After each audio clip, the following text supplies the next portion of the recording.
Good afternoon, dear audience. I'm Clive Cookson, Senior Science Writer at the Financial Times in London. It's my pleasure and honour to be moderating the second plenary session of this World Science Forum on risk assessment, weighing risk in policymaking. And of course, that's an essential element to build on this morning's subject of winning trust for science. I'd like first to thank UNESCO and the International Science Council, ISC, for organising this forum, and the indefatigable staff of our host, the Hungarian Academy of Sciences. Thank you. While scientists like the idea of providing objective evidence to inform public policy, that evidence has to feed into many other components of decision-making, from politics to religion.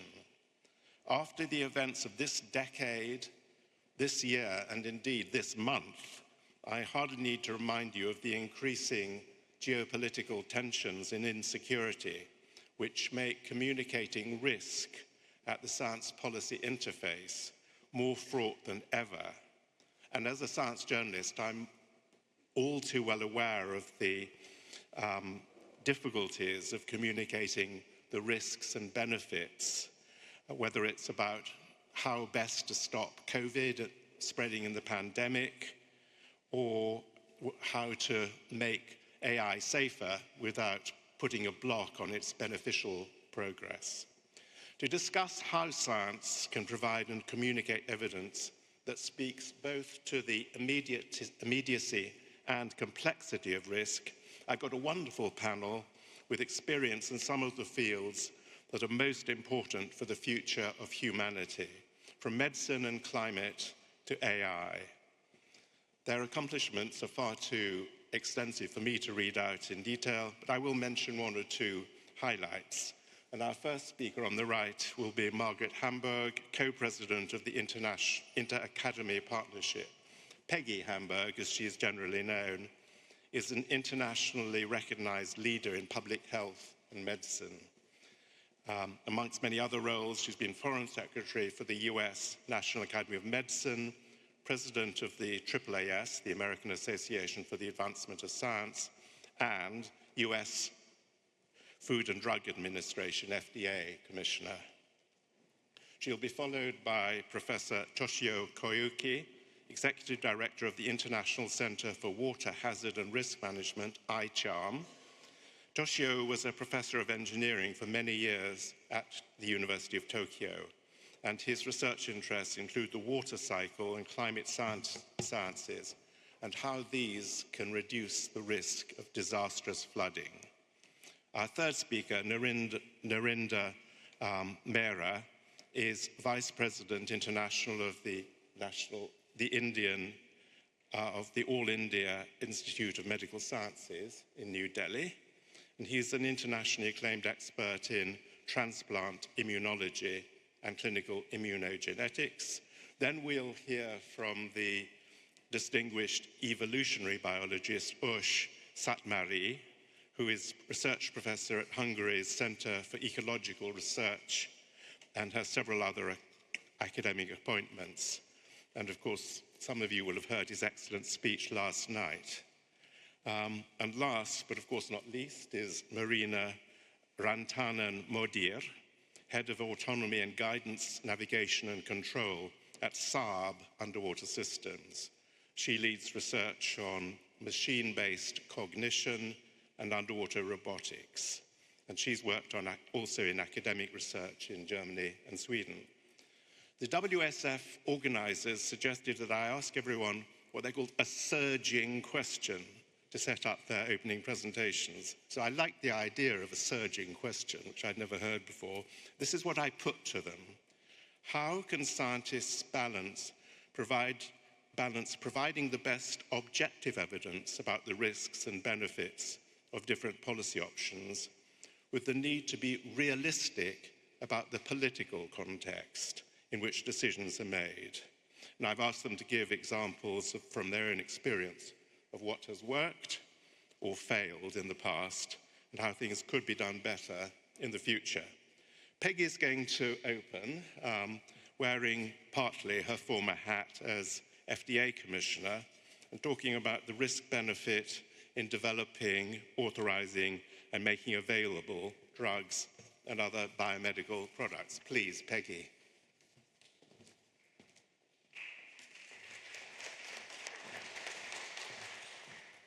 Well, thank you very much. It's such a pleasure to be here in Budapest at the World Science Forum and participating in this session on risk assessment, weighing risks in policymaking. I have to confess that I'm probably the least prepared of our panel in terms of I don't have PowerPoints. I have notes that may be illegible, and I'm going to be a bad student and not completely follow the guidance of our chair and exactly answer the question.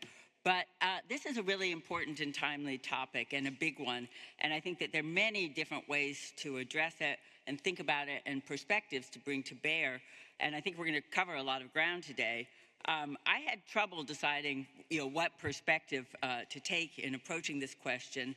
But decided to really draw on my experience as a physician scientist who has spent most of my career in public health administration, practice, and public service, starting as the health commissioner for New York City, assistant secretary for health at Department of Health and Human Services, and then 6 years as US FDA commissioner.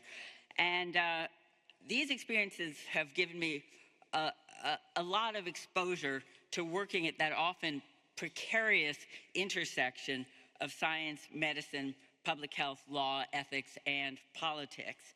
And I did think that it'd be most useful to put on my FDA hat and talk about some of these issues from that perspective, because every day we had to address issues of identifying risk, assessing risk, weighing risks and benefits.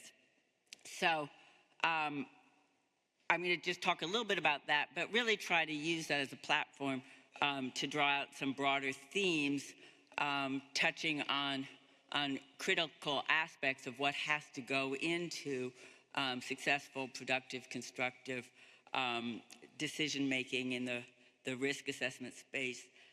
Also, I'll probably touch on some issues that will come up later and hopefully in our discussion. Just as quick background, FDA is the agency of the US government that's responsible for protecting public health by ensuring safety, efficacy, and quality of medical products, drugs, vaccines, devices, and other interventions, as well as protecting most of the food supply for the United States and nutritional information. In fact, accounts for products that represent 25 cents of every dollar that consumers spend on products. So it's an important agency, and the products that we oversee really matter to people every day in their lives and matter to the health and safety and security of the country and beyond. Difficult decisions have to be made about balancing risks and benefits. First, their assessment, and then the examination of that balance. Determining when a product can and should be moved into the marketplace for broader use, deciding in different contexts what the right risk-benefit analysis should be, responding to crises where the risk-benefit assessment has to change, and it may be necessary to move a less well-evaluated product out to people for their benefit and to control a public health problem, and addressing issues when products may have high risk, but there are poor other alternatives for individuals. Just a few of the kinds of challenges that we face. And in an era of rapidly advancing science and technology, along with the convergence of science, engineering, and advanced IT and computational systems, life has gotten even more complicated. The agency has to grapple with complex challenges of regulatory oversight and safe stewardship of emerging technologies ranging from nanotechnology to genome editing, synthetic biology, AI, and more. I would have to underscore what Sudip Parikh, the CEO of AAAS, said yesterday in his opening remarks, that we are living in a golden age of science. The pace has never been faster, nor the range of accomplishments greater. And in this context, the role of regulatory agencies like the FDA is more important than ever, and its mission is truly to help harness that science in the service of society, to improve health and the quality of life, to reduce unnecessary suffering and save lives, also to power our economies and get consumers the products that they want and need, and to make the world a better, safer place. But it is a struggle to provide reliable, trusted answers to critical, often urgent questions and make decisions that will really matter. And today, regulation is often under fire.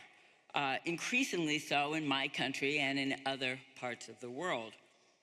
It's viewed as a barrier to access and innovation, a drag to progress. It's too patronizing. It's too big brother-ish. And the tasks are further complicated by the broader context in which regulatory decisions must be made, how they're understood, how they're applied and taken up. We've been talking about a lot of these issues already here at the World Science Forum.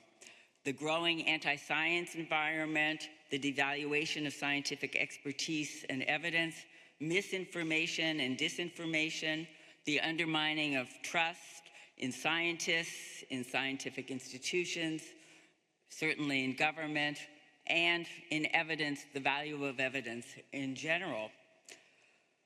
Of course, we have to recognize that there are a lot of values that go into decision-making of many types, and regulatory decisions must be grounded in the best possible science, but they also have to be delivered in a broader context, and the assessment of risks and benefits and the framework for that can vary, though always grounded in science. Every country has its own sovereign law and regulatory standards that reflects national and cultural values and history.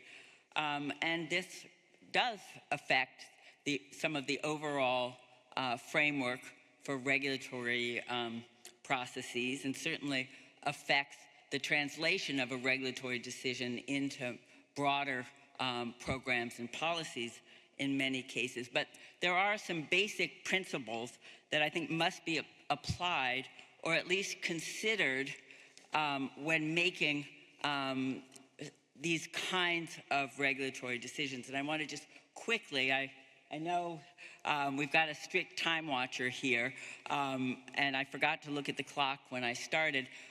So just quickly, first I want to underscore the value of robust science to drive regulatory decision-making. Evidence generation and analysis has to be the foundation of all that we do. Now, there are certain standards for how evidence is generated in the biomedical product space that have existed for a long time. The randomized controlled clinical trial is probably what most people think of as the gold standard. But it's important to underscore that there are many types of evidence and data that can be brought to bear on these kinds of regulatory questions. And it is important, and I think the regulatory field has been trying to advance regulatory science, trying to build new tools and new strategies to streamline and modernize the approach, whether it's preclinical science, trying to identify what products might fail in particular, because it's better to fail early, how clinical trials are done in terms of more innovative designs, also using biomarkers or surrogate indicators so that you can at an earlier point determine if the drug seems to be having an effect, if you understand the underlying mechanism of disease. And also the notion of a life cycle approach where you don't see the yes-no of approval as the critical point, but you actually are starting at the beginning, trying of R&D, working with the researchers and the developers to make sure that the right information is collected in the right way for regulatory decision making, the approval decision, but then also following post-approval when the drug goes out and more people are using it under less controlled circumstances. And you can do that with a conditional or accelerated approval where the regulatory authority actually requires ongoing data collection, more trials, even as it's being made available to more and more people. And you can do it through post-market surveillance where you monitor, often using advanced information technology to assess emerging issues or concerns or new indications for appropriate use. You have to always be thinking about the therapeutic context. How serious is the disease? How bad are its side effects? What are the alternatives? How well are patients' perceived needs and stated needs being addressed? Sometimes we think that the side effects aren't that significant, but to a patient, they actually are. Or a symptom may not be what the drug is actually being developed to address, but that symptom may be what really matters most to the patient. So really understanding the therapeutic context and addressing it more specifically, and how much risk is a patient willing to take on? Risk mitigation, are there strategies to build into the process to reduce risk and monitor risk? Transparency is critical. Openness about what is the process, how decisions are made, and why. I think being clear at the beginning about what kind of evidence is needed and how it will be utilized, but also communicating to people who are depending on these decisions so that they feel that they understand what the process was. And sometimes when FDA approves a drug, it's a multi-billion-dollar decision for companies. But I have found that if it's a transparent process, even when either individuals who desperately want a drug or a company that depends for its return on investment, the approval, if they don't get what they want, there was transparency, there is much more trust in the process, and people can live with decisions they may not like. Okay. I think on the very positive note of transparency, and then your why all words right. are so and later wise. We'll talk about partnership, uncertainty, and communication. Yes, thank you.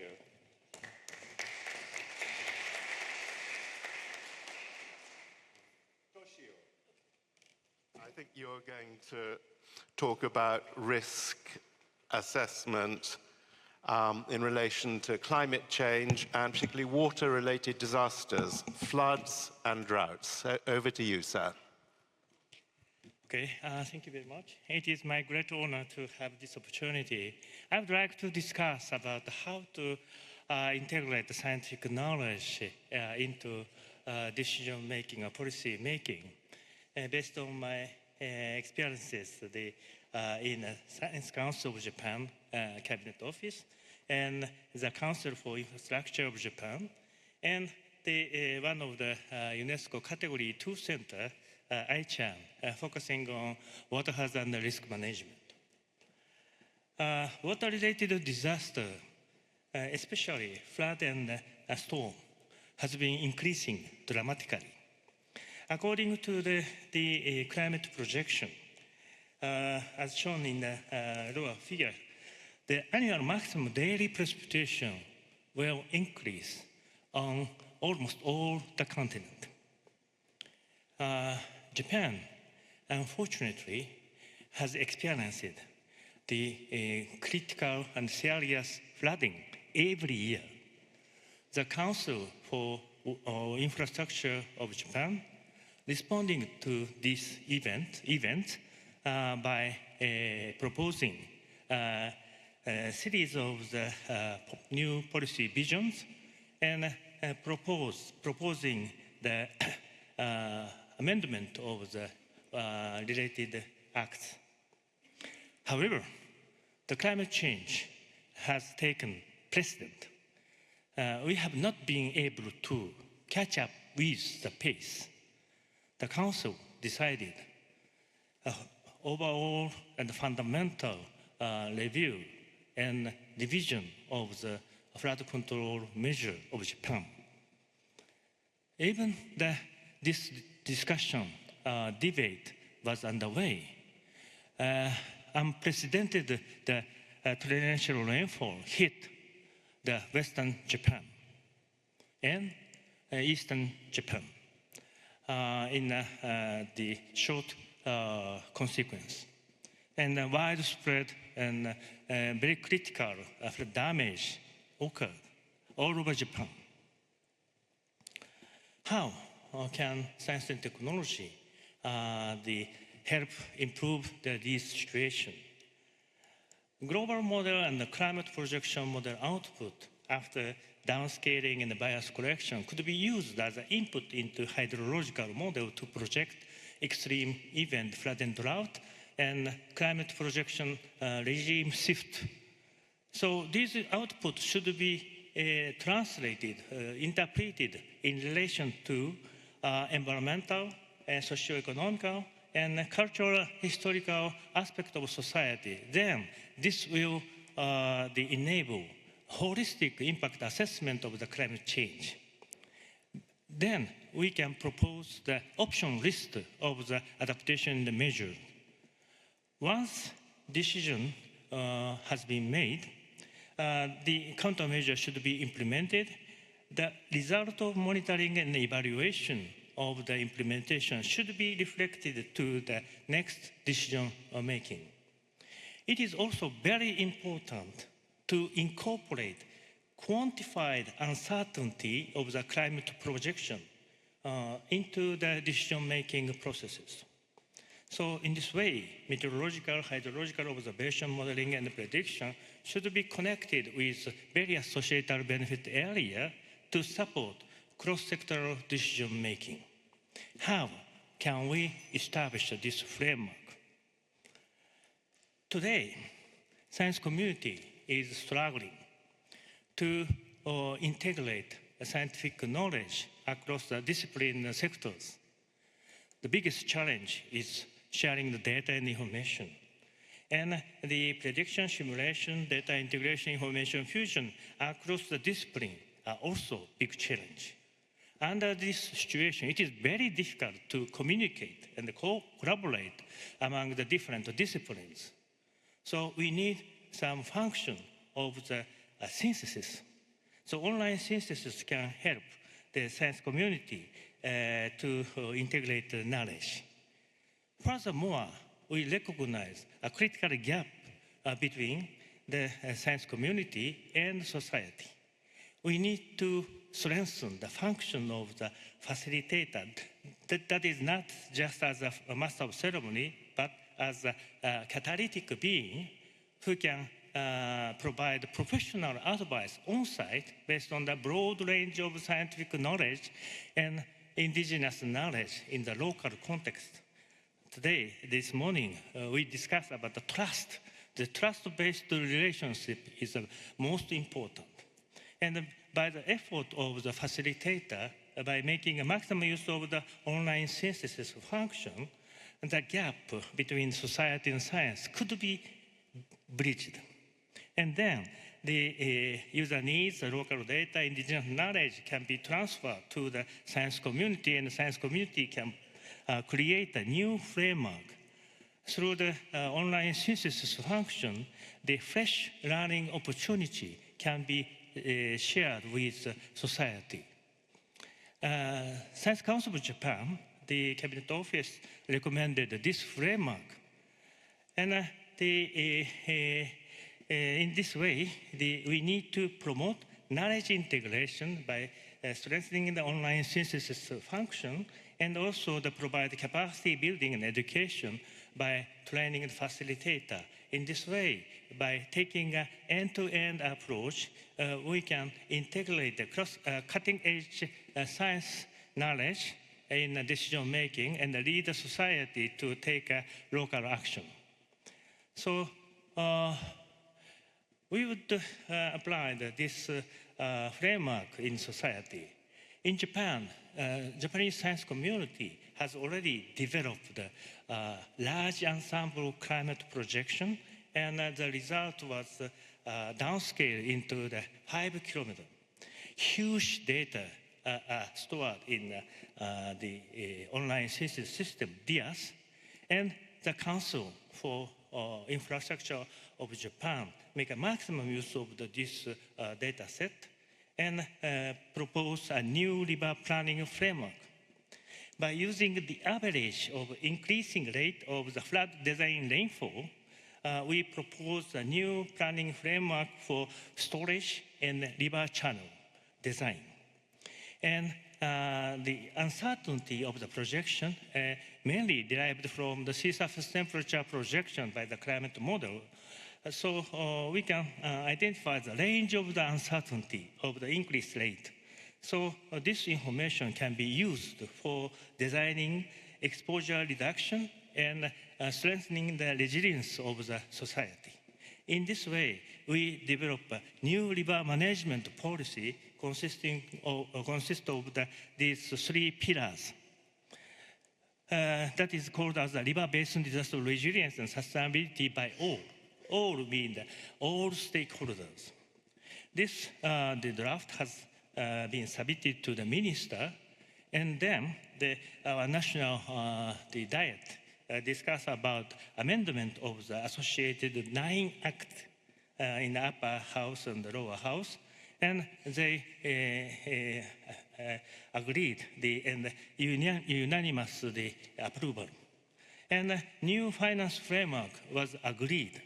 So this is one of the typical example of our Japan's Science and Technology Innovation Policy, Society 5.0, a human-centered society in which economic development and the resolution of social issues are compatible with each other through a highly integrated system of cyberspace and physical space.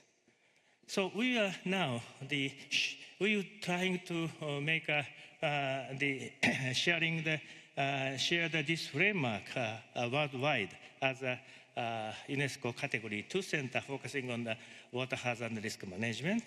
This is a case of the Davao in the Philippines. We developed the online synthesis function, which include flood early warning and the climate change impact assessment.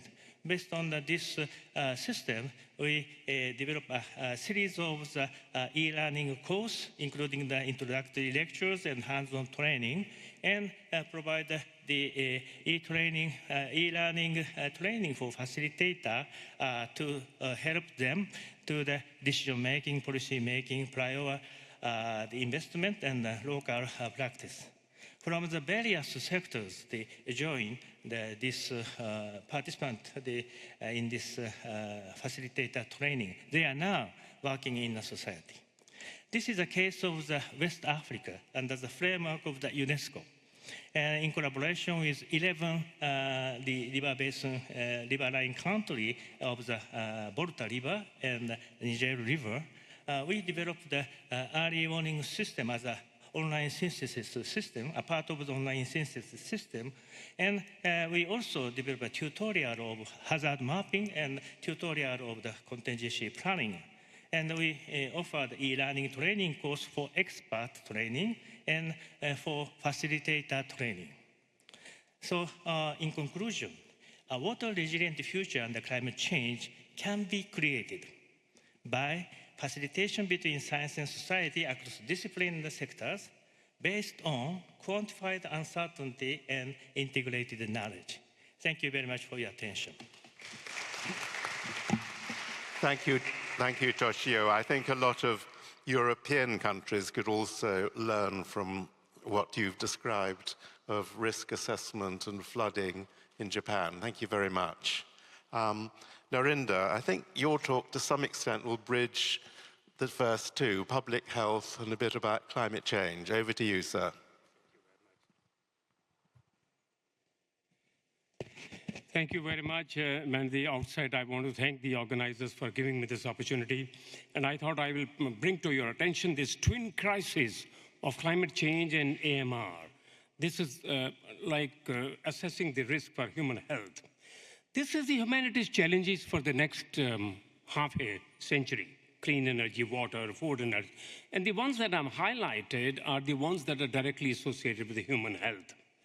And this is a report of the UN Environmental Program 2024, released by the ISC, and talks about 8 critical global shifts or phenomena that emerged from the foresight. And you can see right on the top is the humans and the environment over there. And this report also talks about 18 signals of change and potential disruptions shown along likelihood and the impact and the time taken. And if you look at the maximum likelihood and the impact, the AMR comes right on the top of that. Now, at the core of all this crisis are the human beings, after all. And there's a growing cancer risk due to air pollution and the AMR. And the two issues are actually intertwined. The understanding how AMR evolved alongside climate change could actually provide insights to policy and effective interventions there. And human health, as you know, is determined by the interaction of our environment with the genome, epigenome, transcriptome, and microbiome, all of which shape the transcriptomic and the proteomic and the metabolomic landscape of our cells and tissues there. Let me define AMR for some of those who may not actually really understand. It refers to microorganisms such as bacteria, fungi, viruses, and parasites that are being able to resist the effects of antimicrobial drugs that were at some point of time very effective. And one of the very important examples is that even common infections like pneumonia are becoming difficult for us to treat.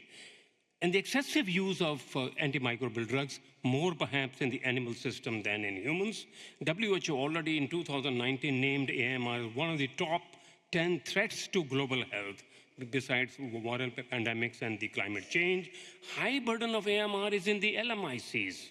And of course, it is also in the high-income countries, but more in the LMICs. As per the estimates of the Indian Council of Medical Research, the ICMR, the mean total increment cost of treating any resistant infection is going to be about 40% higher than the non-resistant infections. And according to the World Bank estimates, the AMR could result in US $1 trillion additional healthcare costs by 2050 and US 1 to 3.4 trillion GDP losses by 2030.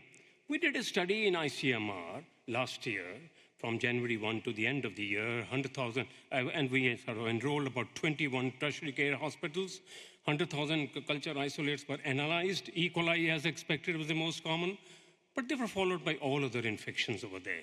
But what the study revealed was that if 8 out of 10 patients with drug-resistant E. coli infection responded to carbapenem, the drug that we have, in 2017, this figure has dropped to 6 out of 10 in 2022, and the situation is even worse for Klebsiella, where the drop is even higher. Yet, globally, the resistance levels between 10 and 20% are considered to be alarming.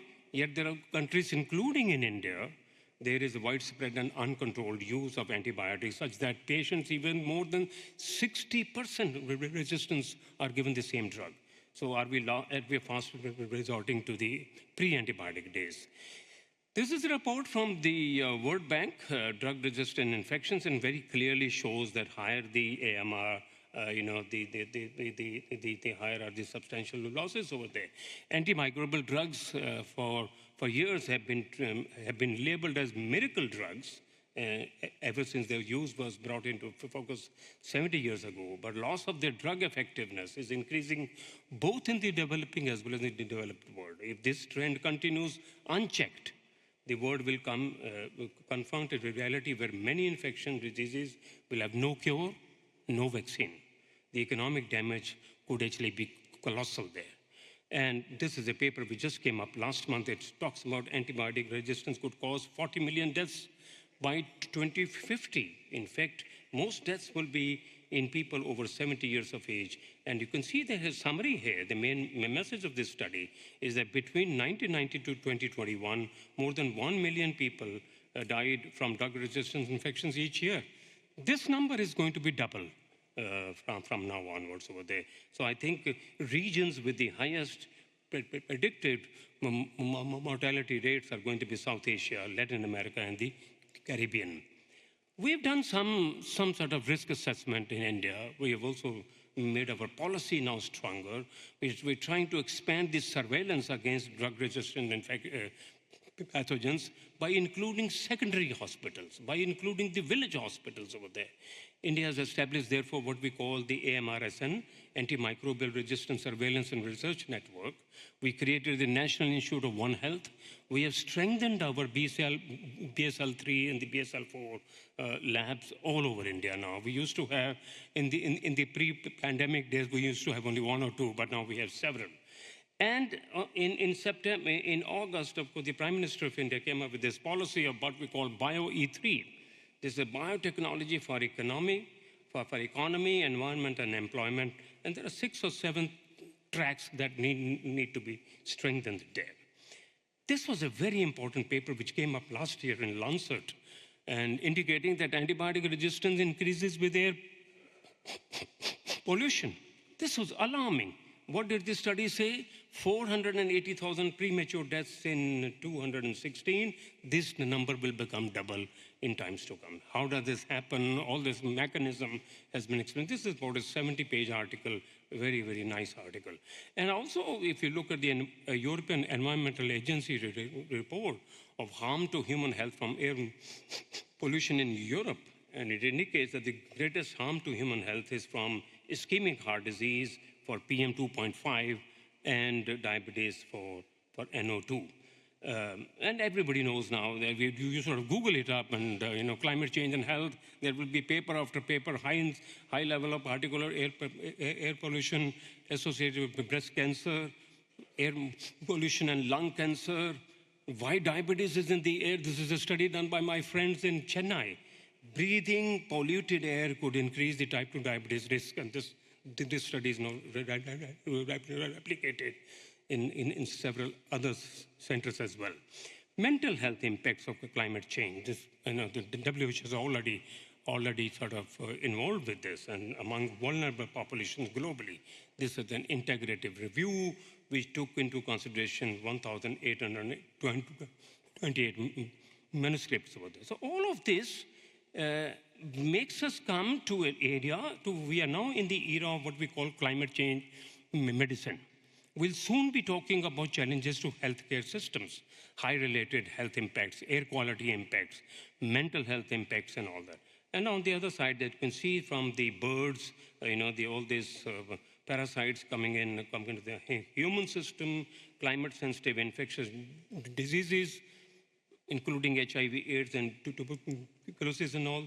This is a report which came up from IPCC, which indicated that climate risks are appearing faster and will become more severe sooner than earlier expected, and it will be harder to adapt with increasing global sort of warming.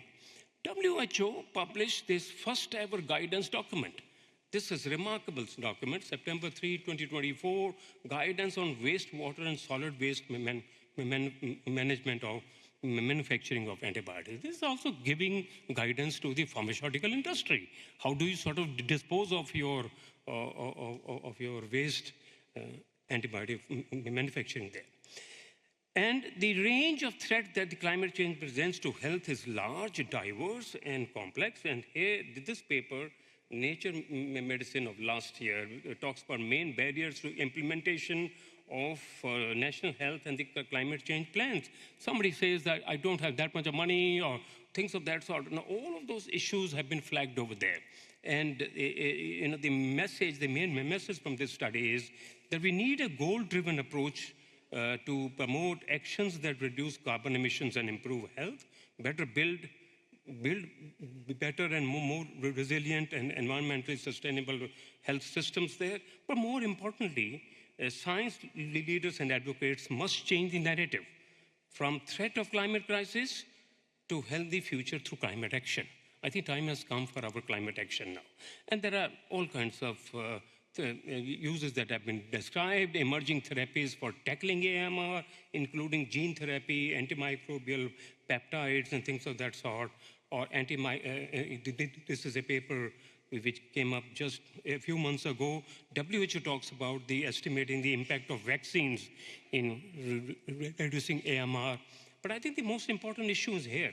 Community pharmacists, I think we need to catch up the community pharmacists. They are the antimicrobial resistance stewards in narrative review on their contributions and challenges. This is a study that's been done by my students in India, and very, very important study. So I think last I want to talk about policy for tackling AMR. Lancet recently published a series in September 24 on AMR and estimated that 10% of global AMR can be averted with existing interventions such as improving water, sanitation, and hygiene, what they call WASH, controlling infections, conducting vaccination in LMICs, and taking other preventive goals. But I think there are 5 blind spots, and I will end my talk with these 5 blind spots. First is that there's increasing focus on AMR and climate change in high-income countries, whereas the problem is larger, the burden is more in the LMICs. Second, most AMR initiatives are focused on hospitals and tertiary institutions. Efforts to curb the widespread antimicrobial use at the primary care level is very, very low. I think we need to target the primary care. More than 85% antibiotic use is in the community there. Third is that the big dispensers of antibiotics include pharmacies and informal providers who use antibiotics for empirical management. There, people think it is cheap, it is low cost, establish trust on them, and easy accessibility. Fourth, of course, as I said, that the antibiotic use is much more in the animal system than in the man. I think we need to tackle that as well. Fifth is even more important. Current focus of AMR research is on developing new antibiotics, while the need is to incorporate point-of-care tests into clinical decision making. And the message from my talk is understanding how AMR evolved alongside climate change and provide insights to policy and effective interventions there. What we need is urgently needed is interdisciplinary research, political advocacy, and sustained global effort. Thank you very much for your attention. Thank you very much. That was a great talk. So, Ersh, last night you talked about an interesting project to create the simplest possible artificial life. Now you're going to take a very different tack as an evolutionary biologist. So over to you. Okay, can I have this mic? Okay, thank you very much. Distinguished colleagues, yesterday I was talking about something which you arguably can call artificial life. But it's called wet artificial life. Why? Because actually when you touch it, it feels wet. Today I'm going to talk about something which might actually be also very much lifelike. And as a biologist, I would enjoy it. But as a citizen, I may not. I may not enjoy it at all. And I'm going to explain why I am concerned. Let's start from this, because this is absolutely essential to understand what I would like to explain. So this is a one-page crash course about evolutionary theory. So what is needed for evolution is that you have different kinds of units, and these units have 3 kinds of traits: multiplication, inheritance, variability. And if it is true that among the heritable traits, you have those that affect your fertility, how many children you have, or it affects your survival, how long you live. The combination of the two we call fitness. In a population of such entities, evolution by natural selection can take place. Full stop, right? And it's amazing that this applies to anything where the units satisfy the criteria, be it molecules, genes, organisms, even cultural items. And of course, since it's so powerful, it has been adopted by technology. Usually I play this game and I ask the people in the audience what the heck this is, right, that object. I don't have the time to play the game now. I can tell you it's an antenna. It's an antenna that is used for a satellite. But it was not designed by engineers because the engineers couldn't cope with the task. They were unsuccessful because of the special circumstances. So what they did, that they are using an evolutionary algorithm, that means that they were actually programming that the lengths of the different parts could change by mutation. Also, the angle of the different parts could also change by mutation. They were making variation in the population. They were keeping the best, and they were doing the next generation over and over again. And that's the outcome, and it was working better than anything else before. Remember this. In the 90s, a colleague of mine, Tom Ray, an ecologist who was very good at programming as well, had an incredible idea. So he designed a program in machine code which was able to copy itself in the computer, but with variation. So the program lines could mutate, just like DNA could mutate. He was wise enough to make it quarantined. The computer was completely sealed from the rest of the cyberspace, right? What he discovered was that there was an incredible evolution going on. The programs were competing for two things: the CPU time, because the CPU is actually helping the reproduction, and storage space. That was the ecosystem. And everything that you know from biology appeared spontaneously, including parasites, hyperparasites even. Hyperparasites are parasites of parasites. It's amazing. It's kind of a biosphere in the digital world, but it was quarantined. Okay, of course, such algorithms can be used also to evolve and improve artificial networks. For example, like deep learning. This is an architecture for deep learning, and just think of the recent Nobel Prize of Hinton. And what the code can do for you is that it optimizes the internal structure of the modules and also the connectivity of the modules by an evolutionary mechanism that I described previously. So now we are getting close. So even an algorithm that is very useful in the cyber world, that is also being evolved. Okay, now comes the really scary part. This is a traditional task. It's pattern classification. Here are the different patterns from airplane to truck. And the task for the algorithm is, okay, classify them just by looking at them. So after learning, the algorithm is able to recognize this is a truck, this is an airplane, and so on. So there is a training set, and there is a set whereby you can then test the program whether it could do the job.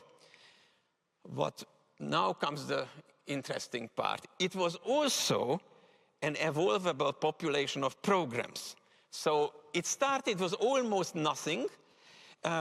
What was given was the sensation of the pictures and the possibility of elementary operations, but the elementary operations did not allow something like calculus. So it was multiplication, division, plus and minus, basta, finito, nothing else, right? And here are the possible mutations, right? What can happen to the program. And they were selecting, of course, for performance. Now, this is the run. Okay, so this is after 10 to the 12 evaluations, right, in the population. It's just blind selection for the capacity. Now, these are the landmarks that the population has discovered, which are actually the same as people developing machine learnings have discovered, right? And ultimately, that's the best performing program. It's very short, but if you look at it carefully, it has actually discovered in an elementary way the backpropagation algorithm as well. So that's the power of selection in the realm of programs that can do actually important tasks such as classification. Yeah, so why is this a problem? It becomes a problem immediately if the programs get loose. if they are not quarantined. Why is that so? Because if you have a Darwinian system, self-interest immediately arises, right? Who is going to populate the population? Those who are reproducing and surviving the best. Now, in the cyber world, that how should I say, the goals, in inverted commas, of the program can sometimes coincide what we want, but there is absolutely no guarantee. A computer program might actually take over a factory without us noticing, which is already controlled by algorithms, and it is going to instruct the factory to make the hardware for itself, right? It might be very late for you to notice it. Okay, just a little cautionary tale about the liver fluke. Okay, the liver fluke, for our medical colleagues, of course, this rings a bell. So this is actually a very nasty little parasite with a very complicated life cycle. But this is the important part here. Here, this little thing can get into the ant. And when it gets into the ant, this little nothing forces the ant to climb up to the top of the grass so that it is eaten by the next host, right? So the lesson is a very simple creature with practically no cognitive power can actually force something that is cognitively absolutely superior to it, to its own advantage, and this can also happen in the cyber world. Here is a quote. Very few people realize this problem. I realized it only a year ago, but here is a quote, which is very rare. So this is from a guy who is a blogger. The Risk of Intelligent Viruses is the title. So here is what he describes. Computer viruses can sometimes modify themselves to avoid detection by antivirus software, making them more challenging to detect. AI continues to advance. Its capabilities now include writing software, and that includes creating viruses. Any day, a stupid or malicious human could instruct an AI to develop a virus that is itself an AI. This creation could in turn become the forebear of a new breed of intelligent viruses that replicate and create new improved versions of itself. A self-replicating computer program that knows we want to erase it and benefits from proliferation should genuinely scare us all. Things can happen terribly fast. How am I doing with the time? Oh, okay. I was so fascinated, then I just wasn't go on. following. Okay, but thank you very I much. think you're probably close to the end of your time. Very good. So wrap up, but it's, okay, I was not following. So the question is, what can you do? Because all the components are already there. It might already be happening without us knowing. That's the scary part of this, right? So what can we do? That's the wrap up for you. Sterilization. Do not allow fully autonomous reproduction of artificial intelligence. Limit deviation from the state of the production, the product. Let's select AI for the love of humans. I mean, that's not a joke. You can select, of course, animals also for the love of humans. So any intelligent creature can be selected for that. Let us select for self-sacrifice occasionally. Let's create a reward center in AI in order to foster this benign behavior. Strictly regulate the use of frameworks that enable AI to be developed. So you might use it in the company, but this has to be really kept for yourself. And what's very important, I think, and there is an overlap with the previous talk, a professional epidemics of digital pests. So we need the scientific study of artificial intelligence, and we should set up centers in order to monitor the origin and the initial spread of such programs on the internet. And absolutely important, you cannot trust the companies with that. It has to be under civilian control. Thank you very much.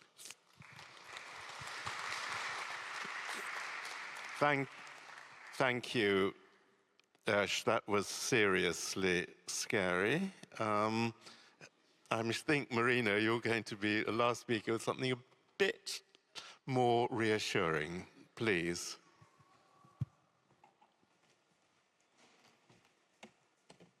Yeah, well, I think I've been to a few lectures by now where the fears and the risks of AI and autonomy have been raised. But I feel we actually rarely speak of the benefits and all the things that we can actually do with autonomy if we just understand it. I just want to point out that AI and autonomy are actually two different things, and I think some of my talk will make that quite obvious. But I want to start out here. What you see here is meaningful context.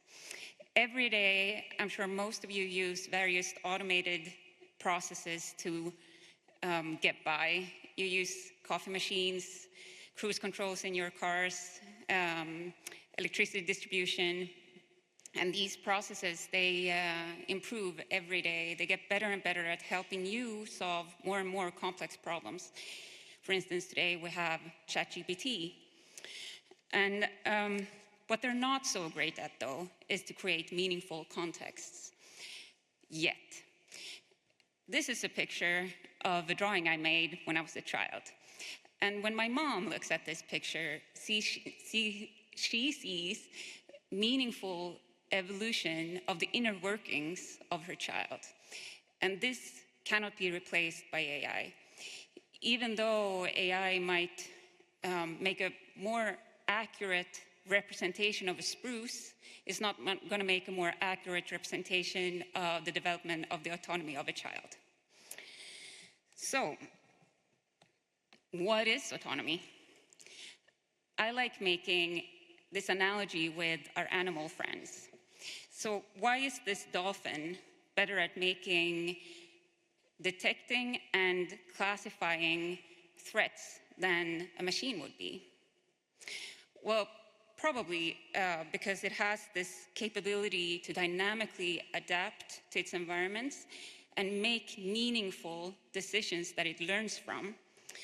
And these are decisions that we trust because we assume that this dolphin has the right incentives to survive, which I think is fairly different from what we just heard about. Machine-based autonomy or machine-based AI doesn't always have those incentives and also won't make those kinds of decisions that we trust. So I want to make a case here that true autonomy is actually the capability and the mandate to make meaningful decisions. I mean, after all, that's what makes us autonomous. I mean, you and I, we can decide for ourselves. That's what autonomy means usually. But what does this mean for science? Here's a linear, very simplified model of technology development that I think most of you can recognize, even though it's a simplification, as I said. If you read it from left to right, you can read it as follows. In industry, we gather like a bag of technologies that make up systems that then turn into platforms that we deliver to different end users.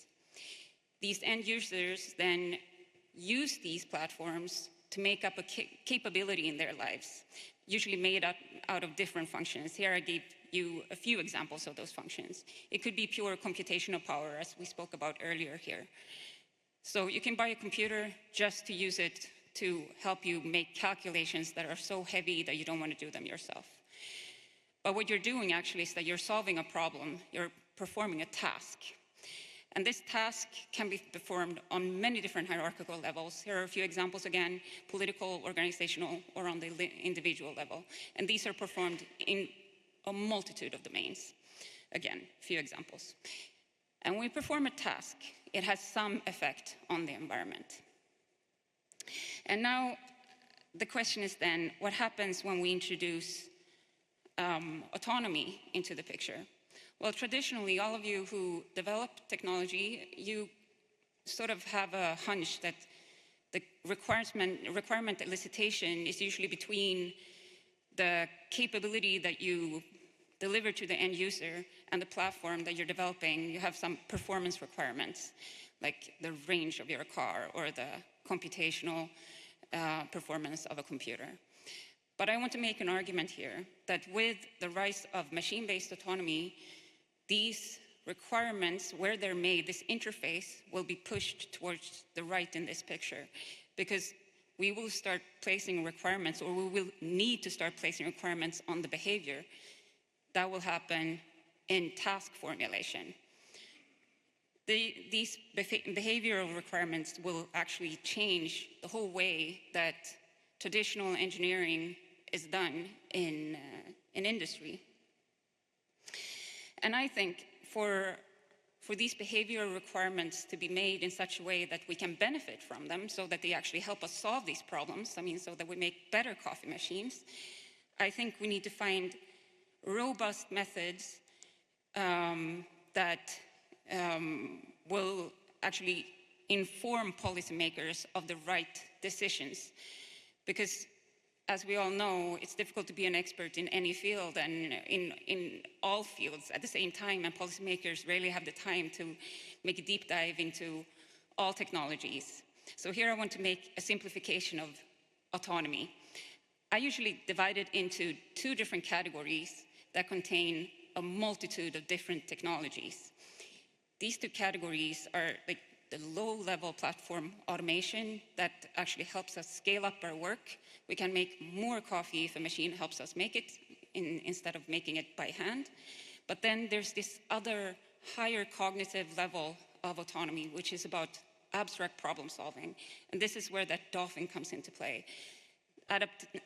Adaptability, innovation, and creativity.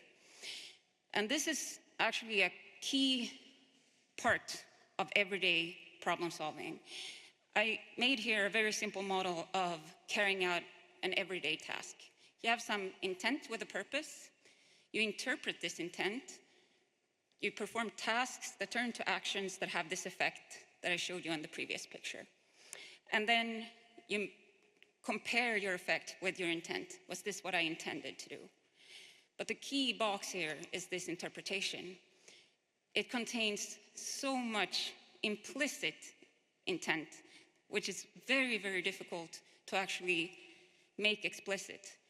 We need to consider the whole pyramid that's on the picture here. We need to be able to capture all the implicit intent to be able to make meaningful contexts. So, in the beginning of this slide, I mentioned the need for policymakers to make informed decisions about this. These decisions should be made on robust forecasting methods of the relevant technologies. In my experience, these forecasting methods are currently mostly qualitative. They're based on gut feeling and people's experiences, which is good, but it's not fully developed. And I think we should have quantitative methods, which is leveraging AI so that we can actually build all of the different evolutions that we are interested in. So here's an example of what that might look like. This is work carried out in my team, a game theoretic model that tries to actually forecast how, if you play out this bag of technologies that make up autonomy against each other, what will we actually see in 5, 10, or 30 years' time, depending on different investments that we can see in the marketplace. So, to move forward, I think if we can all agree that autonomy is the ability to make good decisions, then we also need to recognize that we have an urgent need for behavioral requirements elicitation. And this will change the way industry works. We also will need these quantitative methods to be able to make technology forecasts in order to make the right decisions, because we want to make these automated or autonomous systems keep helping us and not working against us. And I think it's important to be aware that autonomy means many different types of technologies. It's not a standalone science. Here I'm giving a few examples just so you see what I mean. We have synthetic cognition, teaming capability, understanding when someone needs help, being able to communicate when you need help, being able to help solving complex problems, etc. And also management of carrying out those tasks I talked about before, having good management so that you can coordinate what's going on in the world. And last but not least, I think we also need to foster a scientific approach to developing autonomy. We can't just wait around and see what happens out there. I think we can actually engage in ongoing discussions. I mean, scientific advice should not be a one-off. We need to have like these infrastructures in place. We need to inform ourselves and others about good lab methods, etc. So in short, I believe we need these quantitative, robust approaches where we leverage AI to make decisions about AI. Because we want to have teammates that have the capability and the mandate to make meaningful decisions.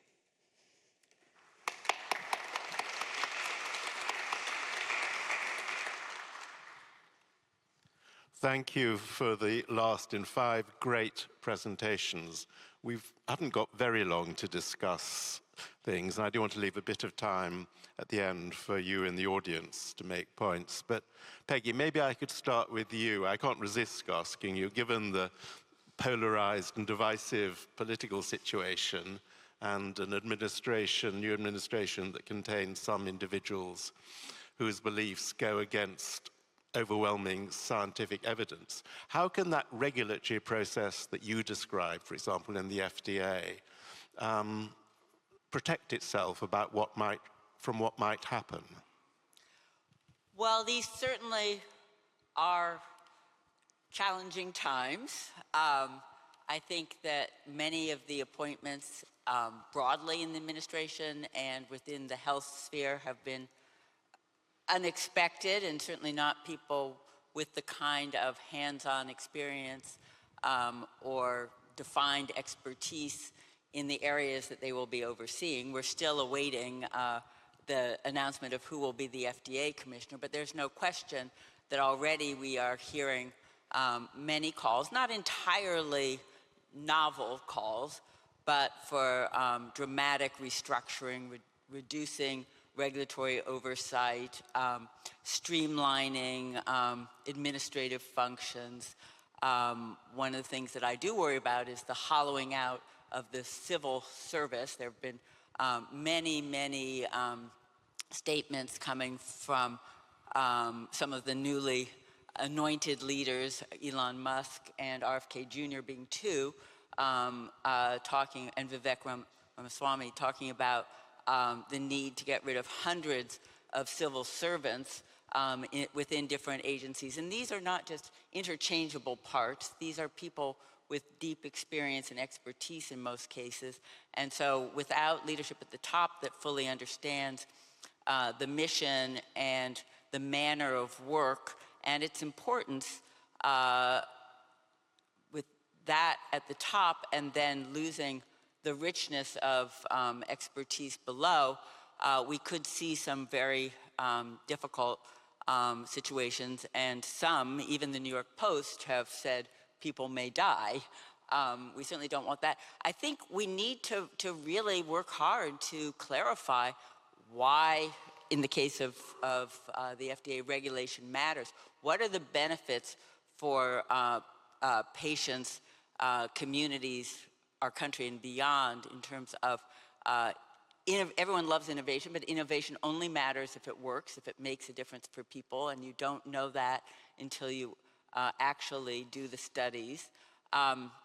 We need to make clear that, in fact, regulatory oversight is an engine of innovation because you can make better products faster and more effectively when the regulatory context is brought into the R&D process from the get-go, and that has been demonstrated in experience. We need to underscore that, in fact, investing in quality life sciences research and biomedical product innovation is an important driver of our economy. And if we want to make America great again and make America healthy again, we in fact need to support and advance that important work. And in fact, it matters for our national security and safety as well as international security. So I think we have to find ways to have those important discussions, to have many different voices, not past regulators probably, but voices from the community and voices from industry, voices from academia, voices from other components of our nation's citizens to help enlighten some of our new leaders. Narinder, as someone based in India, but who takes a global approach to public health issues, are you concerned about increasing anti-science sentiments, politics around the world affecting the sort of work you do, the WHO, for example, international efforts to control AMR?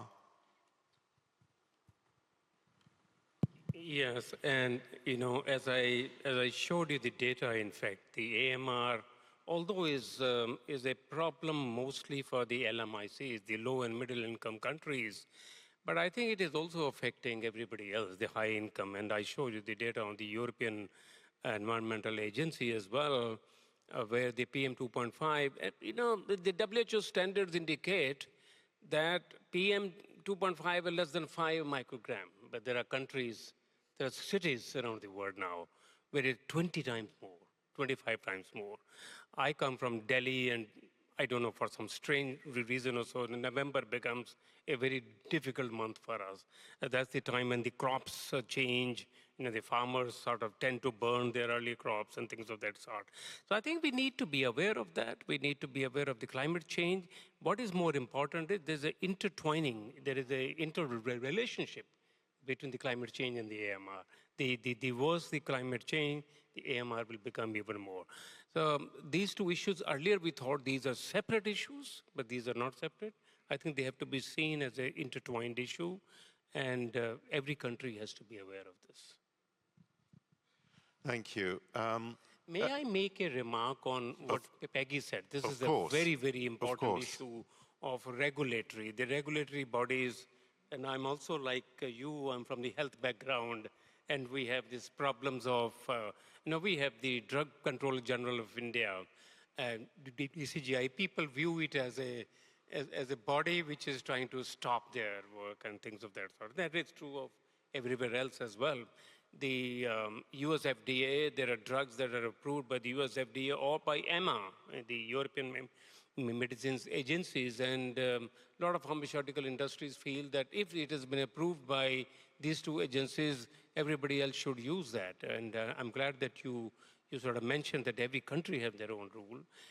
There are population-based differences there. A particular drug that might work in one population may not be that very effective in any other population. So I think the thumb rule is, at least in India, that a drug or a product that has been developed in one country, they must do the trial in that country first, in their population, and then the similar trial can be done elsewhere as well. Thank you. That could be seen by some people as a sort of slowing down of the introduction of new jobs. Peggy, do you want to respond in one or two sentences to what Narinder said? Well, I think there certainly is truth that certain drugs, people in different populations respond differently, and we need to recognize that. I think we also do need to recognize that just as science is a global enterprise, we need more harmonization in the regulatory space. We need to work together to develop scientific standards and to generate evidence.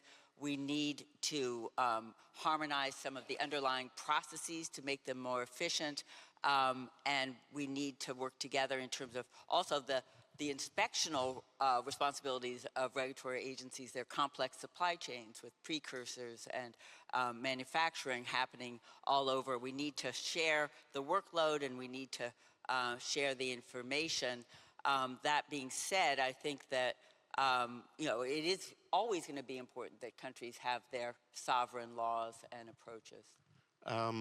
I'm going to change this. Sorry, Ash, did you want to say something? Otherwise, I was going to say something.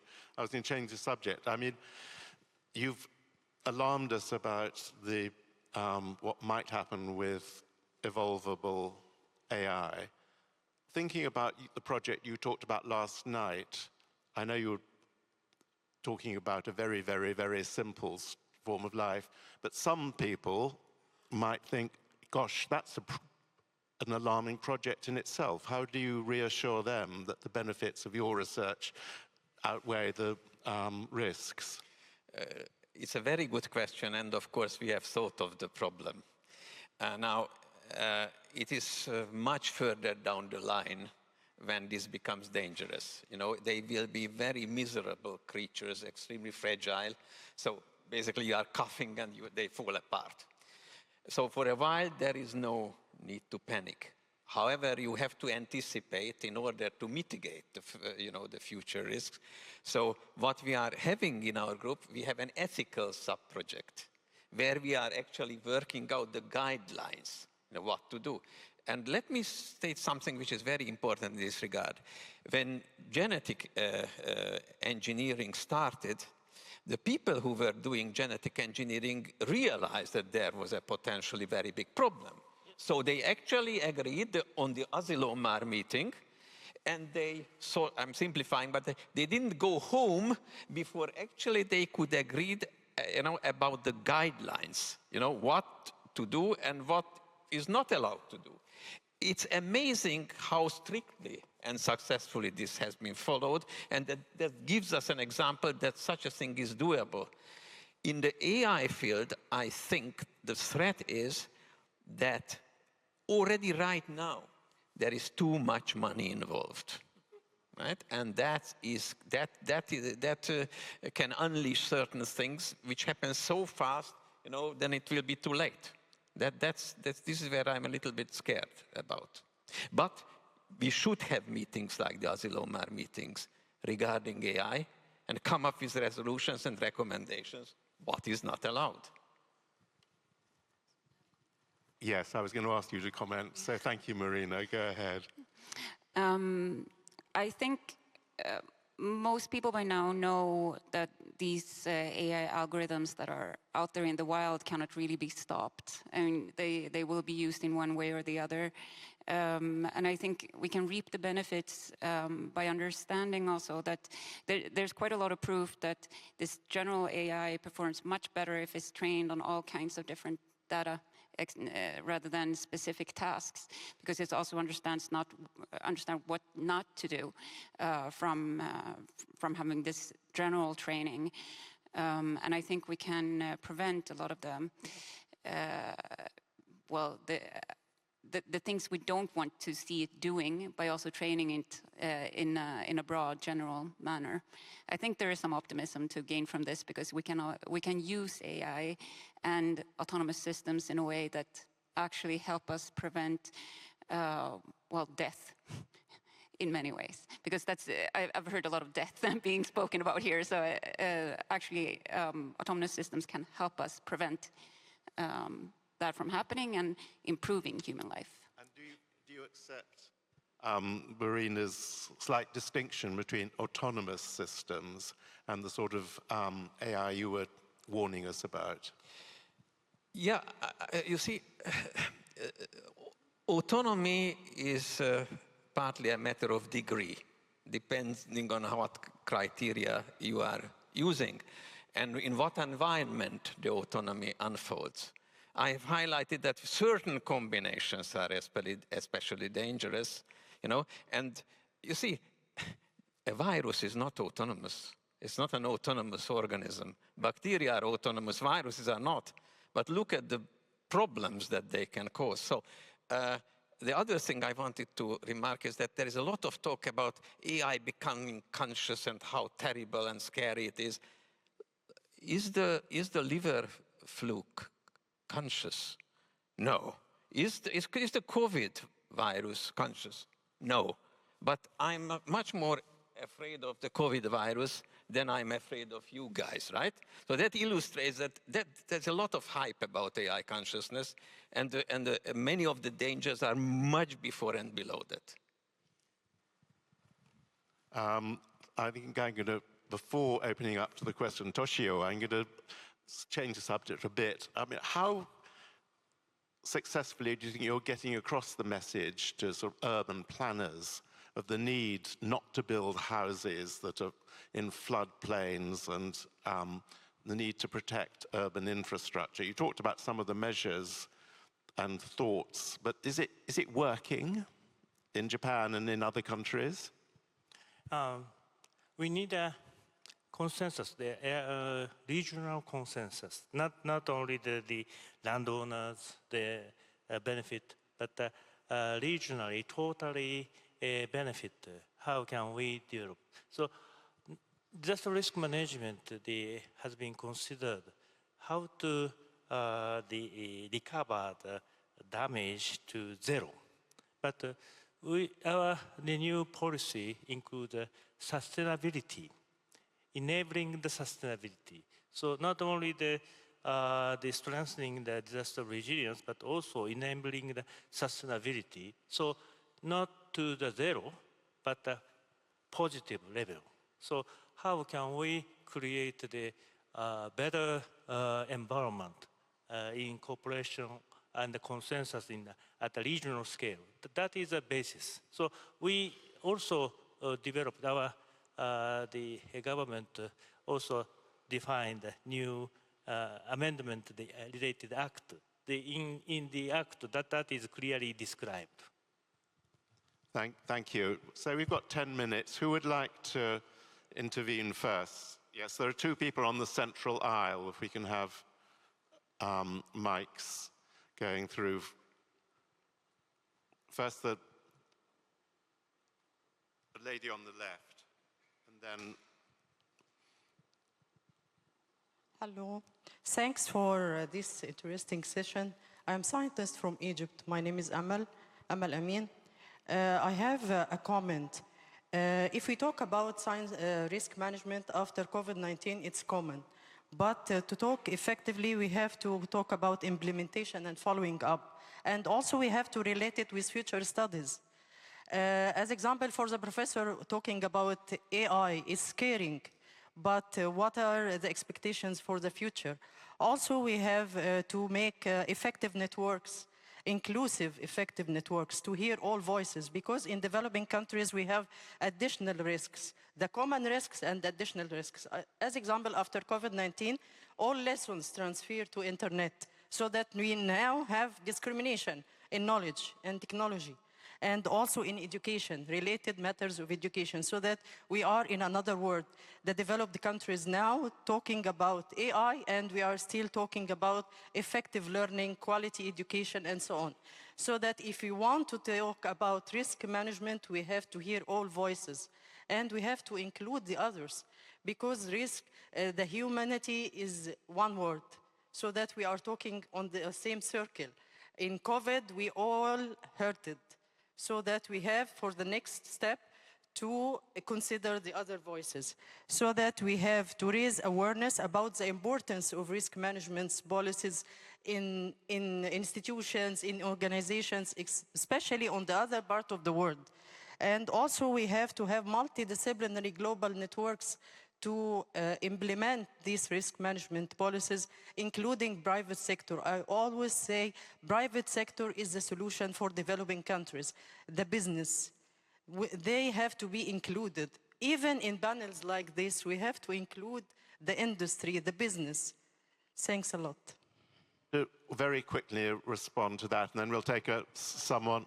My friend Ors over here said that he's not scared of us, he's scared of the COVID virus. But your last slide was very scary, that the AI could create another virus very soon. The COVID-19 pandemic came after exactly a century, and we don't know when will the next one come. And even today, we don't have any antiviral drug for that virus.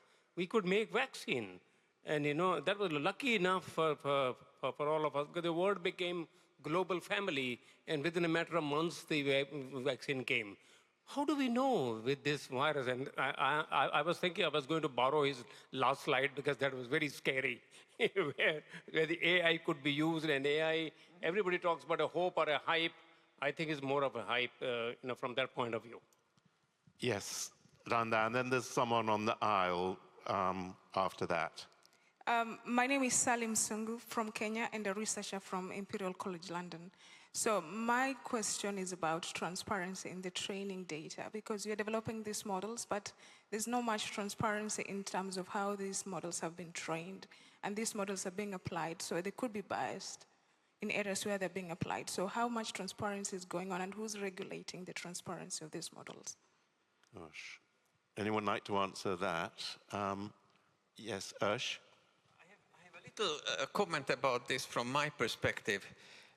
It happened a few days ago that the code for AlphaFold was made public.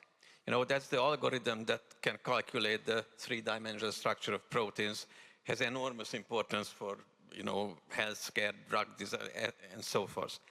But what I was completely struck by was the history, how we got there. So this result was published in Nature. Now, if I want to publish in Nature, then if there are many details, I have to submit 40 pages of supplementary information. I have to put the code on GitHub and so on. Now, that was published in a scientific Nature without the possibility actually to look into the details. And I mean, it was kind of a completely new phenomenon that, you know, something that is published cannot be checked. And I think it relates very much to the transparency problem. And this should be somehow avoided in the future. I couldn't agree more. Yes, next question. I'm Ekler Györfi from the Hungarian Research Network headquarters. In 2024, the European Union adopted the AI Act, which is compulsory for all member states of the EU and for all actors who from outside the EU who are acting within the EU. My question is, do you know about that, and what do you think? Does it answer your concerns? And if not, how would you think that it could be changed or updated? Marina and Ursh, that's one for you. Marina, do you want to speak first? Very quick comment. I mean, this AI Act has been widely discussed in even mainstream media in Sweden, and I think there is a wide consensus that this is not really solving any problems. It's rather adding problems to the scientific community because it restricts how we can work, at the same time not defending anyone's integrity. As I said before, I mean, many of these models are out there in the wild. People are going to use them, and they're going to evolve anyway. This AI Act is not solving that. Are you going to defend the Act, Ursh? No, I think these things have to be improved, because what I was talking about, that problem was not realized at all, so there are no measures against it.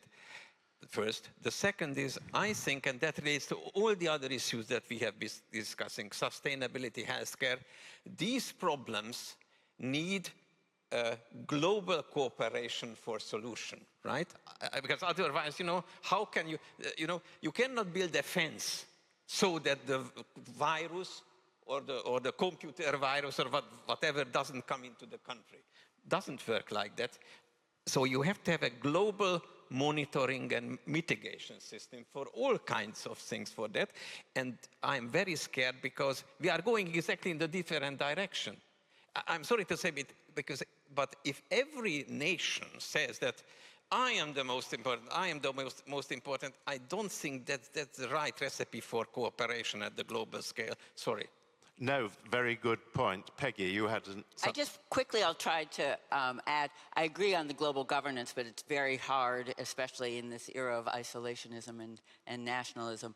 I also just think, whether it's AI or other emerging technologies like synthetic biology and gene editing, et cetera, we have to have new regulatory oversight and models for risk assessment. It isn't going to be one regulatory law or approach, whether it's national or regional or even global. It has to be that there's a framework at the governmental level. There's international engagement with efforts at global governance. Individual institutions where work is going on need to take responsibility and provide responsible stewardship of the work that's going on, whether it's academia or industry or government. We have to see also scientific societies stepping up and providing practice guidance. I think publishers have a responsibility also in terms of what they publish, how they publish it, and funders of research have a responsibility too. So we need a textured and integrated regulatory oversight and responsible stewardship approach. Well, it would be wonderful if the geopolitical environment made that possible. I'm going to have to stop it now. Oh, do you want last comments from the front? Oh, I'm here. Sorry. Oh. Yes, my comment is to add to the complexity of the issue. And please be very quick, because we've only got half a minute. Today, it's not just about governments. We have 5 companies who own all the data in the world, right? Microsoft, Apple, and Google, and Amazon. What are we doing as a community of scientists to hold them accountable to all the data that they own? Who is going to talk about holding the big 5 to account? This is a last comment. Well, I think maybe the fact that no one answers means that sadly there is no answer. It's too late, Ush muttered. Yes, do you want to, very front, quickly? I know you've been trying to ask for a long time. No. In the front, and that's the very last one, because we're way into the red on time. Sorry, everyone else. My buzzword or keyword, history. Scientific community should also explain what happened in the past. All you mentioned, present, already recent problems. It was very interesting. But actually, maybe not in the same form, many of these problems happened in the past. Do you remember Contergan? Contergan, a very special pill, several decades ago. It was very useful. Turned out to be very awful, okay? I can remind also from the ancient times using lead and mercury. Beautiful, but it was